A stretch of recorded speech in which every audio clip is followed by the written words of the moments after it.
students, welcome back to Bosco Campus Vision. In the last sessions we were discussing about the various mathematical indicators. So now we are moving on to the next topic, that is market indicators.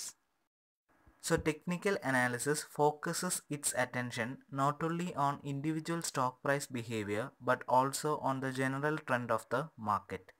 Indicators used by technical analysts to study the trend of the market as a whole are known as market indicators. So കഴിഞ്ഞ കുറേ sessions ആയിട്ട് നമ്മൾ trend റിവേഴ്സലും ഒക്കെ identify ചെയ്യാനായിട്ട് പല ടൂൾസും ടെക്നിക്സും use ചെയ്തു. Charts, chart patterns, theories, mathematical ഇൻഡിക്കേറ്റേഴ്സായ മൂവിങ് ആവറേജസും ഓക്സിലേറ്റേഴ്സും ഒക്കെ.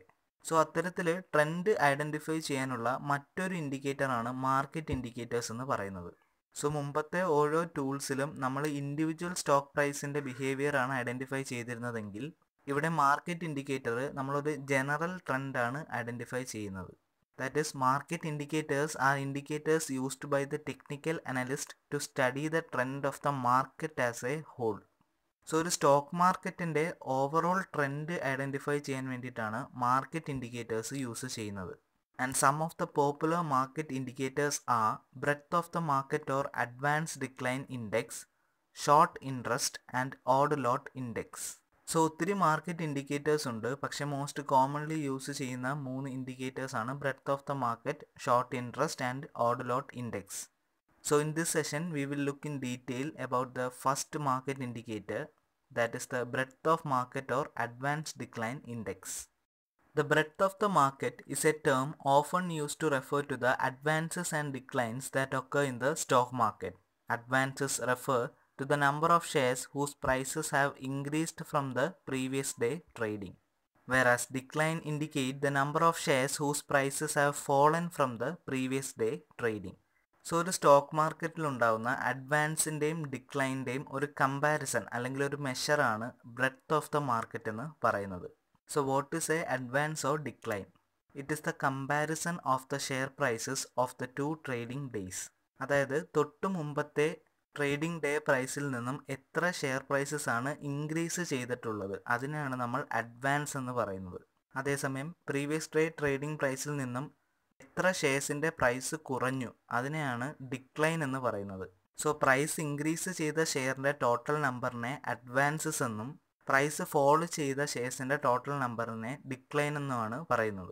അത് രണ്ട് കോൺസിക്യൂട്ടീവ് ഡേയ്സ് തമ്മിലാണ് കമ്പയർ ചെയ്യുന്നത്. സോ ഇന്നത്തെ അഡ്വാൻസ് എന്ന് പറഞ്ഞാൽ ഇന്നലത്തെ ഷെയർ പ്രൈസിനെ കാട്ടി ഇൻക്രീസ് ചെയ്തിട്ടുള്ള ഷെയർസിൻ്റെ എണ്ണമാണ് ഇന്നത്തെ അഡ്വാൻസ് എന്ന് പറയുന്നത്. And the comparison of advances and declines is a means of measuring the dispersion or breadth of a general price rise or decline. The difference between the advances and decline is called the breadth of the market. So ഈ അഡ്വാൻസിൻ്റെയും ഡിക്ലൈൻ്റെയും ഒരു comparison അല്ലെങ്കിൽ ഡിഫറൻസിനെയാണ് നമ്മൾ dispersion അല്ലെങ്കിൽ breadth of the market എന്ന് പറയുന്നത്. So ഇത് വെച്ചിട്ടാണ് നമ്മളിനി അഡ്വാൻസ് ഡിക്ലൈൻ ഇൻഡെക്സ് ക്രിയേറ്റ് ചെയ്യുന്നത്. So coming to its calculation, the breadth is calculated by taking the net difference between the number of shares that have advanced and the number of shares that have declined. Each day's difference is added to the next day's difference to form a continuous cumulative index. So അഡ്വാൻസും ഡിക്ലൈനും കണ്ടുപിടിച്ചതിന് ശേഷം അതിൻ്റെ ഡിഫറൻസിൻ്റെ cumulative ഡിഫറൻസിനാണ് നമ്മൾ breadth of the market എന്ന് പറയുന്നത്. So ഈ table നോക്കിയാൽ നമുക്ക് മനസ്സിലാവും, കഴിഞ്ഞ ദിവസത്തെ ഷെയർ പ്രൈസിൽ നിന്നും മൺഡേയിലുണ്ടായ അഡ്വാൻസസ് ആണ് 620, ഡിക്ലൈൻ ആണ് 350. സോ 620 ഷെയർസിൻ്റെ പ്രൈസ് ഇൻക്രീസ് ചെയ്തു, അതേസമയം 350 ഷെയർസിൻ്റെ പ്രൈസ് ഡിക്ലൈൻ ചെയ്തു. സോ അതിൻ്റെ ഡിഫറൻസ് ആയ 270 ആണ് ഡെയിലി ഡിഫറൻസിൽ കാണിച്ചിരിക്കുന്നത്. അതിൻ്റെ ക്യുമുലേറ്റീവ് ഡിഫറൻസ് ആണ് 270 പോസിറ്റീവായിട്ട് കാണിച്ചിരിക്കുന്നത്. ഇനി മൺഡേയിലെ ഷെയർ പ്രൈസസുമായിട്ട് കമ്പയർ ചെയ്യുമ്പോൾ ട്യൂസ്ഡേയിലുണ്ടായ അഡ്വാൻസസ് ആണ് 470, ഡിക്ലൈൻ ആണ് 510. സോ ഇവിടെ ഡിക്ലൈൻ ആണ് കൂടി നിൽക്കുന്നത്, അതുകൊണ്ട് തന്നെ ഒരു നെഗറ്റീവ് ഡിഫറൻസ് ആണ് ഇവിടെ കാണിക്കുന്നത്. 470 minus 510 that is equal to -40. So മൺഡേയിലെയും ട്യൂസ്ഡേയിലെയും ഡെയിലി ഡിഫറൻസ് ആഡ് ചെയ്യുമ്പോൾ 230 എന്നുള്ളൊരു ക്യുമുലേറ്റീവ് ഡിഫറൻസ് ആണ് കിട്ടുന്നത്. അതാണ് ബ്രെഡ്ത്ത് എന്ന് പറയുന്നത്. വെനസ്ഡേയിൽ നോക്കിക്കഴിഞ്ഞാൽ അഡ്വാൻസ് എന്ന് പറഞ്ഞത് 360 ആണ്. ട്യൂസ്ഡേയിൽ നിന്നും 360 ഷെയർസ് അഡ്വാൻസ് ഉണ്ടായി, അതേസമയം 610 ഷെയർസ് ഡിക്ലൈൻ ചെയ്തു. അവിടെയും ഡിക്ലൈൻ ആണ് കൂടുതൽ. സോ അവിടെ ഒരു നെഗറ്റീവ് ഡിഫറൻസ് ആണ് സംഭവിക്കുക. സോ അവിടുത്തെ -250യും നമ്മൾ ഡെയിലി ഡിഫറൻസിൻ്റെ കൂടെ ആഡ് ചെയ്യുമ്പോൾ ക്യുമുലേറ്റീവ് ഡിഫറൻസ് ആയ -20 ആണ് ലഭിക്കുക. അതാണ് അന്നത്തെ ബ്രെഡ്ത്ത് എന്ന് പറയുന്നത്. സോ ഇങ്ങനെ ഓരോ ദിവസത്തെയും കമ്പയർ ചെയ്ത് അഡ്വാൻസും ഡിക്ലൈൻസും കണ്ടുപിടിച്ച് പിന്നെ അതിൻ്റെ ഡിഫറൻസും എടുത്തിട്ടാണ് നമ്മൾ ബ്രെഡ്ത്ത് കാൽക്കുലേറ്റ് ചെയ്യുന്നത്.